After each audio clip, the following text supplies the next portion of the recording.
In 2017, I was facing a second-degree felony, an aggravated assault charge for getting into a fight and fighting someone, and old habits kicked in. You see, by the age of 21, I had been arrested around 6-7 times and been shot at twice. I thought that that version of me was over, but I was lying to myself. I didn't realize that that version of me was still in me, but I had to have the power and the discernment to always be able to control that. And so I learned 3 things. Number 1, it didn't matter that I had a suit, that I had education, that I was making money, that I was an entrepreneur. At the end of the day, no one's infallible and we can all relapse. Number 2, you have to stop being a product of your environment and become a product of your motivation. My environment when I was in Brooklyn was vastly different.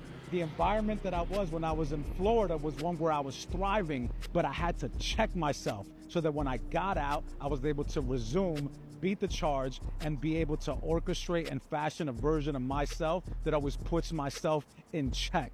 And lastly, the perception of other people you can never control. Because when I was in that pod in the orange jumpsuit, you know what I looked like? A criminal. And I told myself that I'm not better than anybody in here. The only difference is now I have different resources available to me. And that once I get out, that every day I will bow down to the Lord and put myself in check and in his supplication. Be better, man.